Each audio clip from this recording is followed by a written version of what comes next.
Hi, we're half of Himalayas, and this is our track by track of our debut album. From Hell to Here. We can do that again, is it? That was good.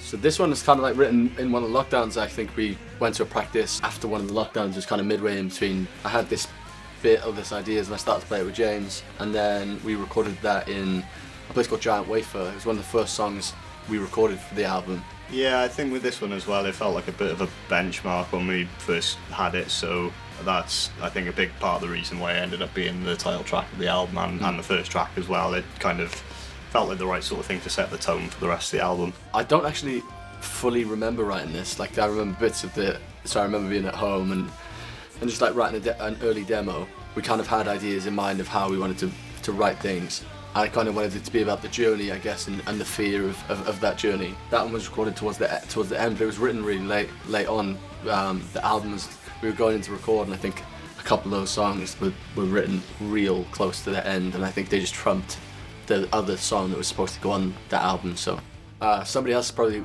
the oldest song on the album. That to me was kind of like the fight and the ebb and flow of like a relationship, not being able to let go. So I think that was it, and I think I then took kind of things that I'd found from other relationships, that weren't necessarily mine, and kind of like took some of those lines from like Sid and Nancy style stuff. Yeah, and it's a song that's, again, like it is one of the oldest ones, and it's kind of stuck with us the entire time, and, a lot of other songs have, come and gone since we had that one, but I think we always felt like that was going to sort of end up on the debut album as well. Into the Track was written again during lockdown, and it was mainly just kind of the result of me just messing around with a trap beat on GarageBand. I wasn't really trying to do anything in particular with it, and just came up with a couple of parts and really liked it. And when I sent it over to everyone, I wasn't really expecting sort of much from it, but everyone sort of got into it straight away. So when we brought it together then and put a full band on it, it just sort of really felt like it came together. Lyrically it deals with, a lot of kind of uncertainty and the unknown really, and I wanted to keep it quite ambiguous. The day before we went in, I started to write that song, and I think I had almost finished the song before we came in. I started to play it to James. I had just written on an acoustic guitar. It was like probably one of the only songs that I wrote on the album that didn't feel like I tried to plan. That for me was one of the pieces in the album anyway that made sense to me, because I think there's a lot of self-evaluation and self-reflection, I think, on this album, and lyrically in particular. Yeah, it definitely sums up, I think, a lot of the lyrics and themes on the album pretty well. Yeah. So this is a funny one. The Mirrors are kind of funny ones. It's like the second oldest on the album, and I think this started with the chorus kind of just came to me, and I started to record it. I went to James's flat, and we started to record like a really poor version of what ended up being the song. Yeah, I woke up with the chorus in my head, and I'd just sort of forgotten that it was our song, and then I remembered where it was from, and just sort of had a few words that I thought were going to fit with that chorus, and just ended up kind of finishing in about 10 minutes because I got really excited about how good the chorus was, basically. And yeah, it took quite a few years. It's not the first time we've tried to record it. There's a couple of older versions hanging around somewhere, but it felt like we needed to get to the point we were at when we were making the album for us to really do it justice. And I think this version we've done now, if it was the first time we'd finished it and it felt definitive, and like this is exactly what the song was meant to be. Alone was actually the last song we wrote for the album, and I was finishing. I had to rewrite some of the verse because it just felt a little bit too similar to other things that we had done either before or on that album. It was just a bit. So we wanted to make it as different a song, so it would stand out on its own. It felt quite early on, it felt like this is going to be a single, and it ended up being sort of the first one, almost like the flagship kind of song of the album, and we kind of got that vibe straight away, even though it was quite a late edition. I think everyone just sort of loved it straight away. The funny thing with Leave This Place was that when we were in the studio, it was a late night. Loads of good ideas come when you're in the studio, come at late night, that you think of weird stuff, because we were just kind of mess around and kind of decide on that middle 8 section to do an offbeat guitar hits and stuff.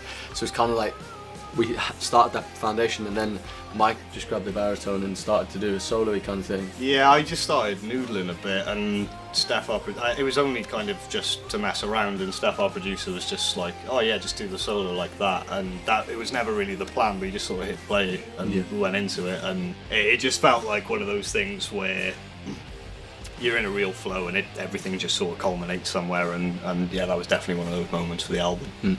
So this one, I guess it's kind of like a hopeful song, I guess. I think it just like writes about a struggle again, but I think loads of the themes of my writing, I think, on the album, anyway, lyrically especially, like they were kind of about just like the worst possible times, and then how life could maybe get better or maybe even worse. But I think that was a huge one for me in terms of lyrics again. So yeah. Yeah, Flatline was, I think, I just kind of had the idea of just writing a really fast song that was, over in 2.5 minutes kind of thing. And yeah, I think it's kind of relentless, that song. It's probably the fastest one on the album.